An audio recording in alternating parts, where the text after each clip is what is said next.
మనతో పాటు డాక్టర్ పద్మశ్రీ హనుమాన్ చౌదరి గారు కూడా జాయిన్ అయ్యారు. హనుమాన్ చౌదరి గారు నమస్కారం సార్. సార్ మ్యూట్ లో ఉన్నది హనుమాన్ చౌదరి గారు, ఒకసారి అన్మ్యూట్ చేయండి. హలో సార్, మీ వాయిస్ మ్యూట్ లో ఉంది. హనుమాన్ చౌదరి యా వినపడుతుంది సార్. సార్ చెప్పండి, బడ్జెట్ కొత్త బడ్జెట్ 2024 బడ్జెట్ ఒక జాతీయ దృక్పథంతో చూసినప్పుడు వివిధ కీలకమైన రంగాలకు సంబంధించి మీకు ఎలా అనిపిస్తుంది? అసలు దీని గురించి మనకి పెద్ద ఆలోచించవలసిన అవసరం పెద్ద లేదన్నమాట అండి. ప్రతి ఏటా బడ్జెట్లు వస్తూనే ఉన్నాయి. కానీ పనులు కోరుకునేది ఏమిటి?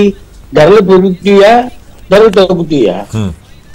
ఆ విధంగా చూసుకున్నట్లయితే పెద్ద ఆహ్వానించగలిగినటువంటి విషయాలు ఏమీ లేదు నాకు తోస్తుంది. కొన్ని విషయాలు చెప్తాను చూడండి.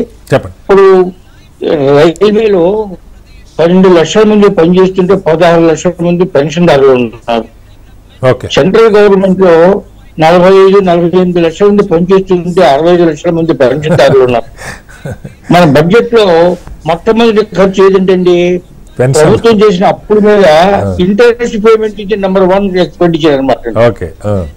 చేసిన అప్పుల మీద interest payment #1 expenditure. #2 expenditure defence, అది మాత్రం తప్పకుండా ఉండాల్సిందే. మూడోది ఈ పంచుడు జీతాలు పంచుడు అనమాట. ఉద్యోగాలు గవర్నమెంట్ లో ఎందుకంటే ఉద్యోగాలు డిజిటలైజ్ చేస్తున్నాం కదా. డిజిటలైజ్ చేసినప్పుడు, కంప్యూటరైజ్ చేసినప్పుడు మనుషుల యొక్క అవసరం తక్కువగా ఉండాలి. గవర్నమెంట్ స్టేట్ గవర్నమెంట్ ఏంటి, జాబ్ క్యాలెండర్ ప్రకటిస్తాయంట. జాబ్ క్యాలెండర్ గవర్నమెంట్ లో మనుషులు తక్కువైనా కంప్యూటరైజ్ ఎందుకు చేసాము?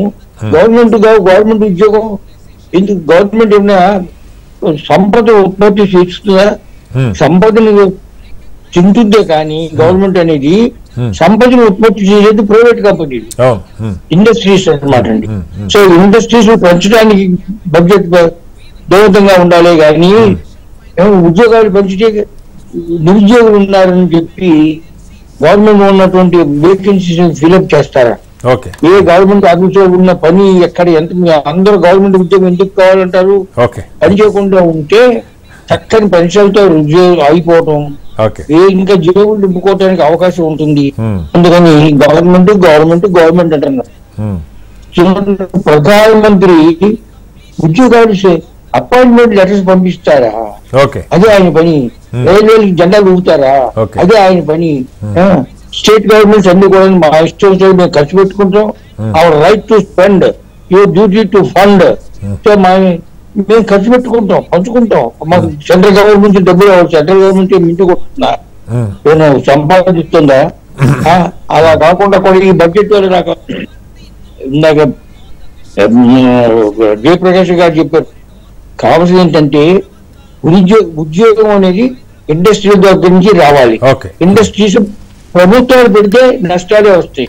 ఉదాహరణకి నా టెలికమ్యూనికేషన్ వ్యవస్థలో బిఎస్ఎన్ఎల్ బజాజ్ సంచారికి ఇంతవరకు 90,000 కోట్ల రూపాయల అప్పు, అంటే డెట్ అనమాట. దానికి ప్రతి సంవత్సరం ప్రతి నెల కూడా ఒక 10 లక్షల మంది సబ్స్క్రైబర్లు పోతున్నారు. దాన్ని బొక్కలో డబ్బు ఎందుకు పోయాలి? చూడండి, ఎన్ని చేయకుండా ఉండి ఈ బడ్జెట్ వల్ల ఒక్క స్టాక్ ఎక్స్చేంజ్ లో ఉన్న వాళ్ళకి మాత్రం పైకి కిందికి లాభాలు నష్టాలు వాళ్ళకి ఉత్సాహం ఉంటుంది.